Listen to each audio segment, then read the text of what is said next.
рамазон раҳимзода вазири корҳои дохилии тоҷикистон дар нишасти хабарии ниҳоди зери раҳбарияш оташ гирифтани мошини Салим Сайвализода раиси ҳизби халқии демократӣ дар шаҳри Кӯлобро шаҳр дод. ин акти террористӣ аст. ин аз тарафи гурӯҳи муташаккили ҷиноятӣ содир шудааст, аз тарафи мақомоти Кумитаи давлати амнияти миллӣ ва мақомоти корҳои дохилӣ гурӯҳи зиёд шумораи зиёд дастгиршудагӣ аст. ин сери тафтишот аст. баъди ба охир расидани тафтишот ба шумо хабар медиҳем. вазири корҳои дохилии Тоҷикистон аз ҳеҷ гурӯҳи мушаххас ном набурд. рӯзи 5 январи имсол мошини Салим Сайвализода дар хонааш дар деҳаи Тудакавш тарк кид. худаш маҷрӯҳ шудааст.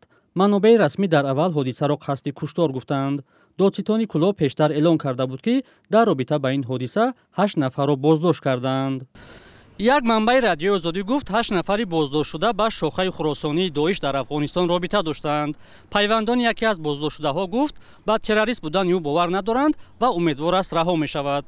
як манбаи радиои Озодӣ дар мақомоти интизомӣ рӯзи 15 феврал гуфт аз хонаи нафаре ки таркишро анҷом додааст парчами гурӯҳи тундрави Доишро пайдо карданд. ӯ гуфт ин гурӯҳ бо эҳтимоли зиёд бо дастури шохаи хуросонии Доиш ки маъмулан дар Афғонистон фаъол аст амал кардаанд. номи чанд боздоштшуда дар дасти радиои Озодӣ ҳаст, вале ба хотири эҳтимоли бегуноҳӣ нашр намешаванд. ҳамза Али Музофиров иҷрокунандаи вазифаи додситони минтақаи Кӯлоб рӯзи 30 январ дар бораи боздоштшудагон гуфт ҳамаи онҳо сокинони Кӯлоб ҳастанд. вазири корҳои дохилии Тоҷикистон иттилоъ дод ки соли гузашта аз тарафи мақомоти корҳои дохилӣ 11 гурӯҳи муташаккили ҷиноӣ дар ҳайати 55 нафар барои содир намудани 43 ҷиноят ошкор карда шуд.